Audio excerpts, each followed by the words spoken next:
are major implications. There's no comfortable middle ground for anyone, inside or outside the church. What you decide about Jesus will ultimately frame your life. So that makes Jesus the most polarizing figure in history. The most polarizing figure in history. Because what you believe about Jesus ultimately will change your life, or it won't. Either you'll give up your own authority and follow his authority, or you'll reject him as a false prophet. It's bigger than any U.S. president. Jesus is more polarizing than any U.S. president. Jesus is more polarizing than any religious leader, more polarizing than any issue that we face today. The issue of is Jesus God is the issue. Because claiming to be God is a fairly large claim, right? It's a pretty significant claim. If you had a neighbor, I don't know, named Norv, and Norv claimed to be God, you might step back and think about that for a minute, right? Really? Norv, you're God, huh? Well, then I have a ton of questions for you, okay? We might think a little bit if your neighbor said that he was God.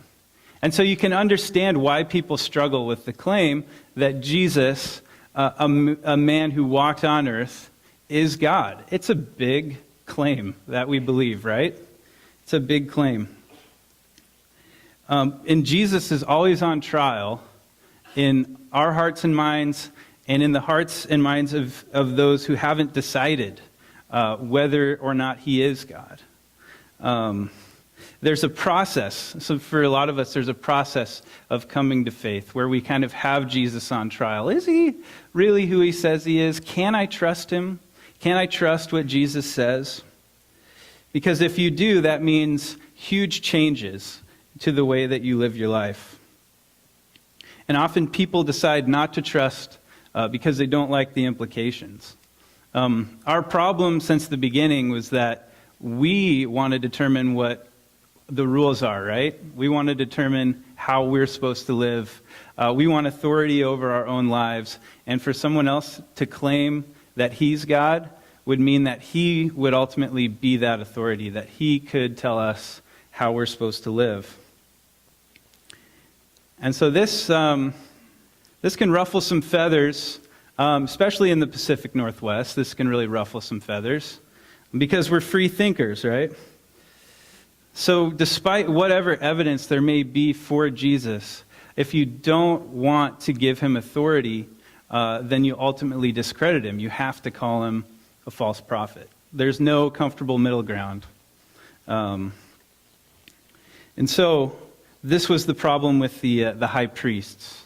Here's Jesus at the high priest's house, and they are bent on convicting Jesus because they don't want to admit that Jesus has authority.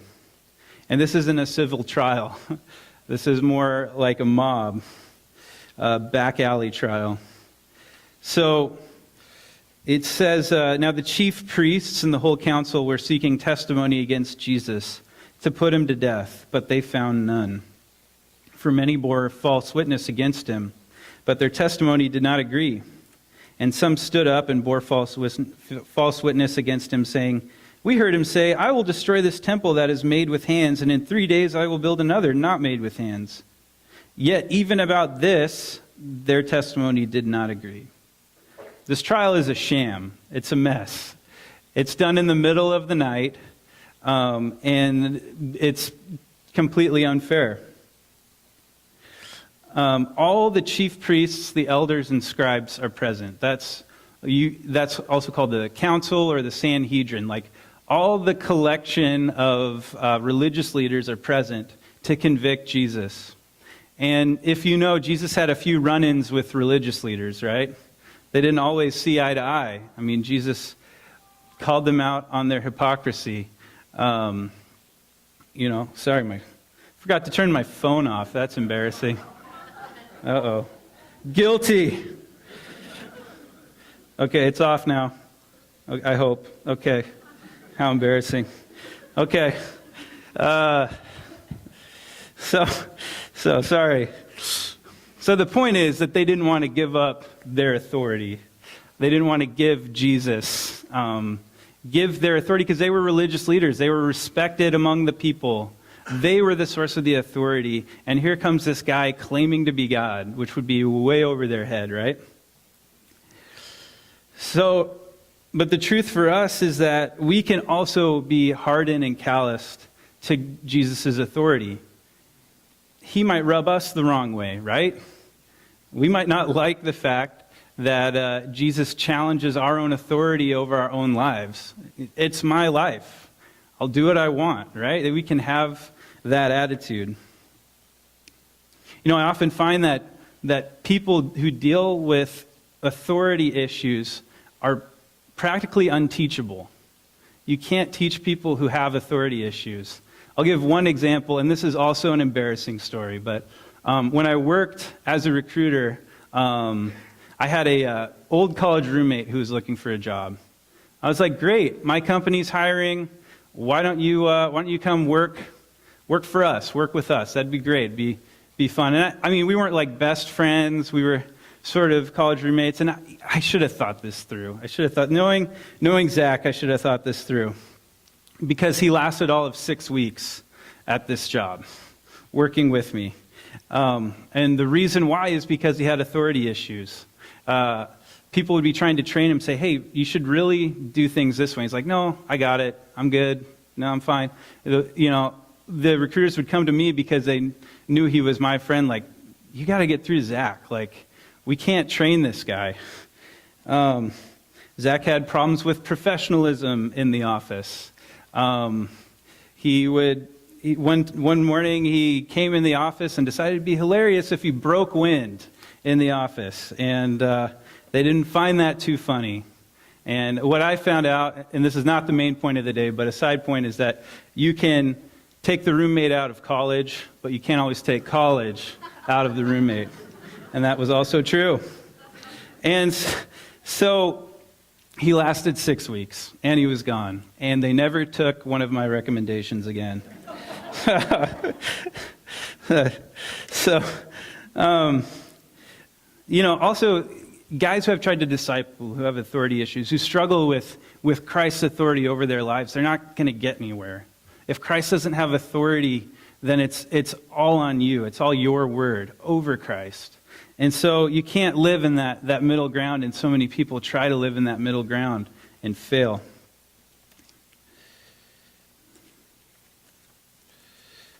You know, and often what drives people to side against Jesus is that desire for control. Your thinking is jaded by that desire for control over your own life. And if you can't ultimately reject Jesus, you'll minimize him. You'll minimize his importance. And so in the midst of all these accusations that the Sanhedrin are making, Jesus is silent. Jesus is allowing all this to take place. He knows it's part of his mission, but he's allowing people to misunderstand him. He's allowing people to make false claims. He's allowing them to believe what they want to believe. He's not calling in an army to wipe them all out, which I find fascinating. That here is someone who is fully God, who has the power to defend himself, and here he finds himself all alone and exposed, and he's just going through with it. And you think about Jesus and what motivated him in that moment, that this faithfulness to his Father motivated him, this love for his people. You know, Jesus was motivated by love, that he would expose himself to such an extent that we would ultimately believe. He knew this was the only way that people could be saved, was by his humiliation and harm. And so because Jesus loves us, still he allows himself to be put on trial. He still allows himself to be mocked. He still allows people to wrestle with the fact, is he or isn't he God? He allows people that opportunity because in response to his love, he wants people to love. He wants people to love out of a heart that's honest, not like a robot. But we have to pick a side. We can't stay on one side of the fence. We can't choose. Yeah, Jesus is cool, but I just, I don't want to go all in. It's either he is the Son of God or he isn't the Son of God. And he's okay with you being in that process of deciding, but ultimately you have to choose. Is he or isn't he? And there's another character in this story who finds himself in between. Who's the other character in this story? Peter, right? He finds himself between the two sides, and he's kind of fumbling. His faith is wobbling at this moment. You think of Peter and his experience with Jesus. What were all the things that Peter went through? He was called by Jesus. He was a fisherman. Jesus performed all these miracles like, hey, throw that net over on the other side, and all of a sudden his nets are bursting with fish. He walked on water. It's pretty significant. Jesus healed a lot of people, but he also healed his own mother-in-law. He saw Jesus glorified hanging out with Moses and Elijah. I mean, Peter saw it all. Peter really saw it all. And so you would think if there was someone with like bulletproof faith, it would have been Peter, right? Like if you had seen everything that Jesus had done, you would have that bulletproof faith, because we believe without seeing, right? So you would think Peter would have this down, like he would be able to stand up for Jesus. But Mark says that Peter stood at a distance, that he distanced himself. While this trial was going on, he was hanging out with the guards by the fire. He was warming himself. So he was in that in-between. He had Jesus within earshot, but he was trying to make himself comfortable. Like he didn't want to be in the heat of the moment. And like Peter, often we can desire to be that casual observer. We can desire to have Jesus kind of within earshot. We can like believe that Jesus is God, but still kind of hang out and get comfortable in our own situation. But Jesus doesn't allow us to stay there. And what Peter is about to realize is that it's not just Jesus who's on trial, but it's also Jesus' followers are also on trial. That if you're a Jesus follower, your life is on trial, under constant trial. And Peter's about to experience that.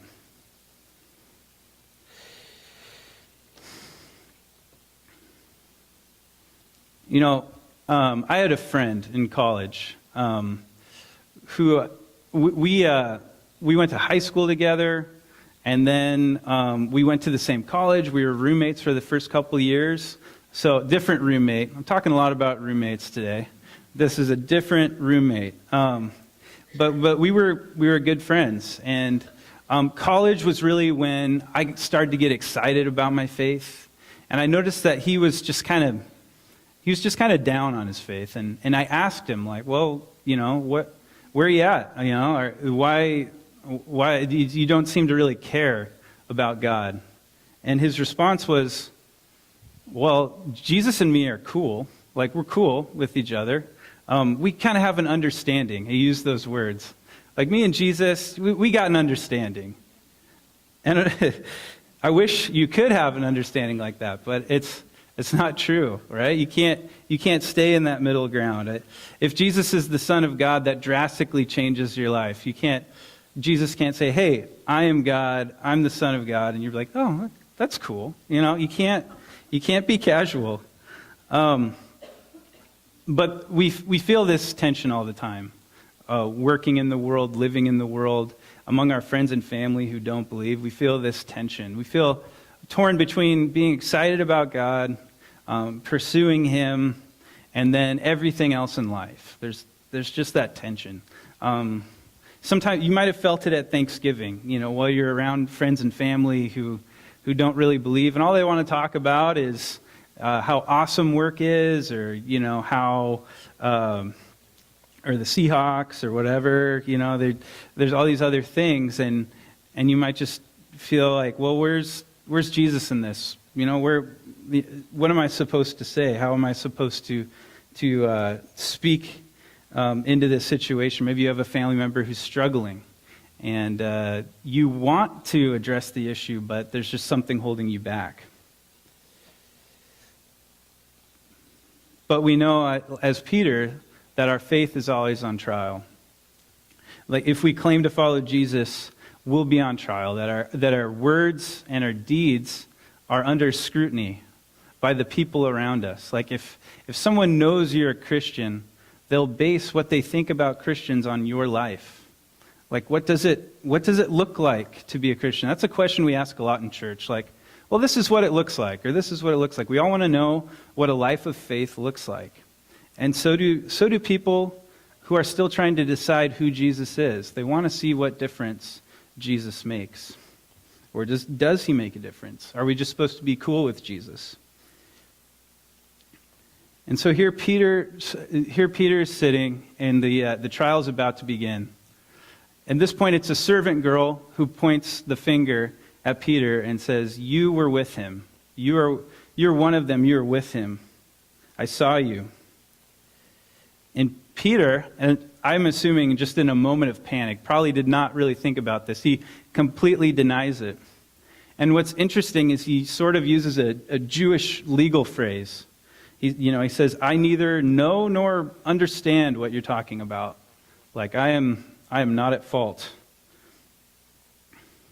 So he quickly picks his side. I neither know nor understand. But the servant girl, she knows she saw him. She doesn't want to be embarrassed. So she starts rallying the bystanders together. No, I saw this guy with Jesus. I saw him with Jesus. And the bystanders are starting to get curious. And Peter denies Jesus again. No, that wasn't me. But now the bystanders are starting to notice.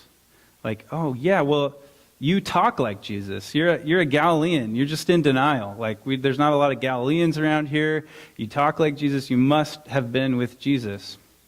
And here Peter completely switches to the other side. It's that point of betrayal where it says that he swears and curses. And really what that means is he took like a legal oath.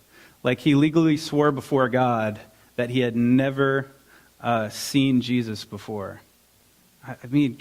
This is one of those stories that just, baffles you. Like, knowing Peter's story, and then it's all denied in a moment. It's all denied in a moment. The man who we thought had unshakable faith completely denies Jesus, the last of the disciples to run away and leave him in his greatest moment of need. But it's easy for us to think of Peter and condemn him in this moment, like how could he? But we're placed in situations like this all the time, where you have a story, and if you know Christ, Jesus has spoken into your life. There's been points in your life where God has touched your life, and where you knew without a shadow of a doubt that God was real, that Jesus was real, that he made a difference. But then we have these heated moments that we get in where that all goes out the window, where we struggle, where we fail. We might not be facing this threat of death like Peter thought. Peter thought if he said he was with Jesus, he'd probably get hung with Jesus. He'd probably die with Jesus. Often we see where our faith is at in these heated moments, when our faith actually is going to cost us something. Because often our faith doesn't cost us something, or we're not in a situation where it's really going to cost something to claim Jesus as the Son of God. But the further along I think we get in life, the more of these moments we have, these moments of faith. I thought of Hebrews 11 this week, where the author of Hebrews just lays out like this hall of faith, they call it, like all these people who showed their faith through their actions. Like, they had these moments where they followed God. They followed God's voice. Like Abraham, right? There was a moment where God called him, go leave your home and go here. And he did. And that was his moment of faith. And you might face big moments of faith in your life, or you might face constant little moments of faith. Maybe it's at your work, like every day is a choice to follow God. Maybe you work with guys who are really challenge you in your faith. Maybe they really challenge you to act like them. Maybe they like objectify women in your office, and they want you to play along with that. Maybe they want you to go get hammered with them after work. Maybe they want you to lie, to be unethical about a mistake that was made towards a client. There's all these different things, these pressures that we face at work that could be kind of those moments of truth. Like, if Jesus is the Son of God, then he's God over whatever that situation is at work. He's God over the workplace. He's God over my life. So I'm going to give allegiance to him more than the people I'm around. The moments could come with friends or family. The moments could come with friends or family. Maybe they think that the whole God thing is dumb, and you're stupid for believing that. And you have these conversations at home, and you're trying to take steps of faith, but you're running into roadblocks with your family and friends. And if Jesus is the Son of God, then he's bigger than all that, and he has greater authority over your life than your family or your friends do. These moments could also just be difficult circumstances. You could be facing a health crisis. You could have lost someone dear to you. You could have lost a job. There's all these certain things that cause us to cry out to Jesus. These moments where we have to trust God with our lives. Like, I don't know what's going on, but I trust you. And that could be your moment. And I don't know what the moment looks like for you, but I know that they come to all of us. We all have these moments of faith, these moments of decision where we stand trial. Our faith stands trial, and we have to testify one way or another. You know, for my friend who's on the fence, I watched him slowly drift away from God and start to just kind of surround himself with other people outside of the faith as kind of his inner circle. And, you know, he just reached a point where now he's just bitter and antagonistic towards the church, towards Jesus. This guy I grew up with and encouraged is just, you know, saying and doing all these things to make fun and belittle Christians, make fun and belittle Jesus.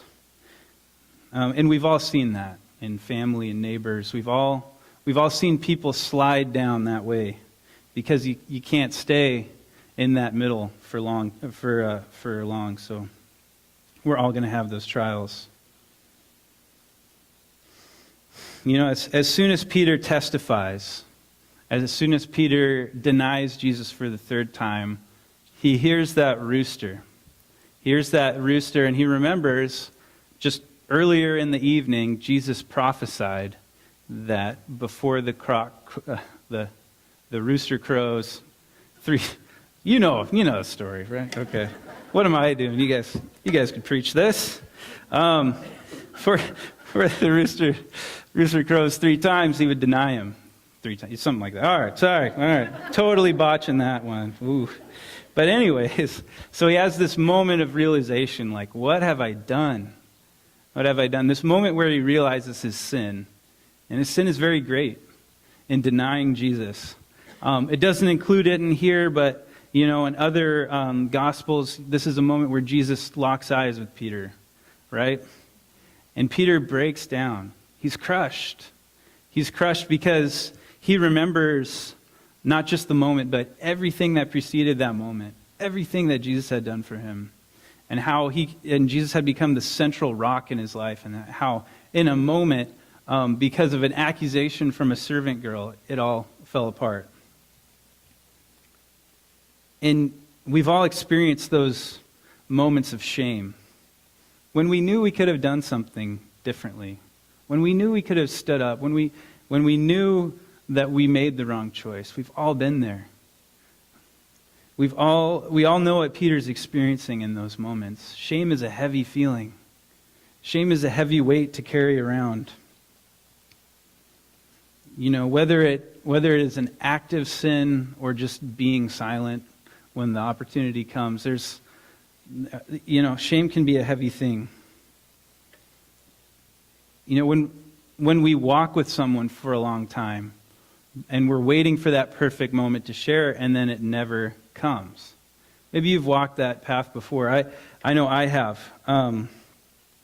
At my job, I had a friend. We were kind of I became friends with this guy, and we were sort of like an odd couple. It was really weird. It was, I was kind of a dorky Christian guy, and he was a ex-national wrestler, party guy, Raider fan, just totally weird. No. He was just, we lived just kind of totally different lives, but we spent some time together, and we just became like good buddies. Like we'd hang out, and we'd have discussions about certain things and life, and we talked about, strain in his life with his dad, and we talked about all sorts of different things. And we talked about church and God, but we never really got to that moment where I laid it all out on the table for him.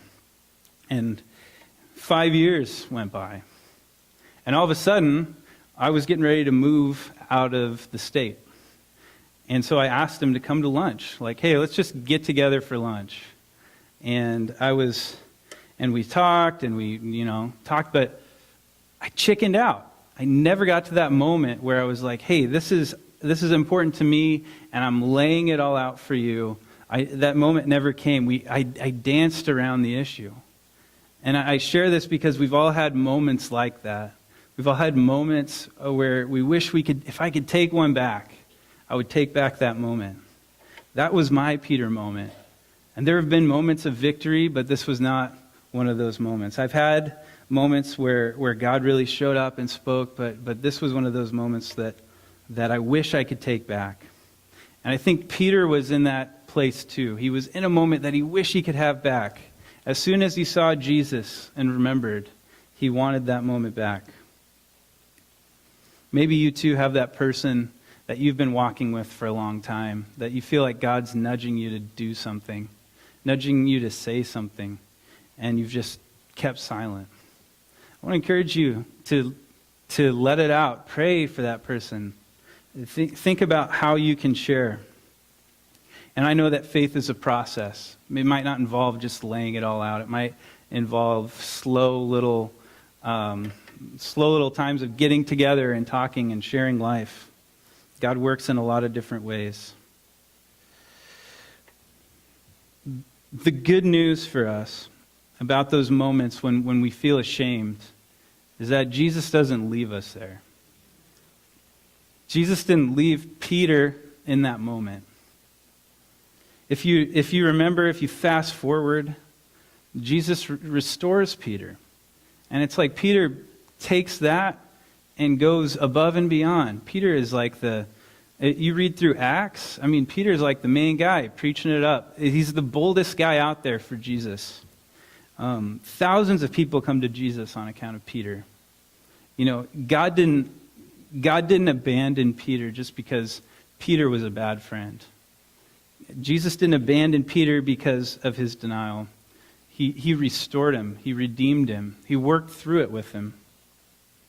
I think this whole story just speaks to God's grace, doesn't it? That Jesus would allow himself to go through this, go through betrayal, and come out of it, and help us come out of it. So the real question that we have, and I'm just going to sort of leave us with this. We're going to worship. The worship band can come on up.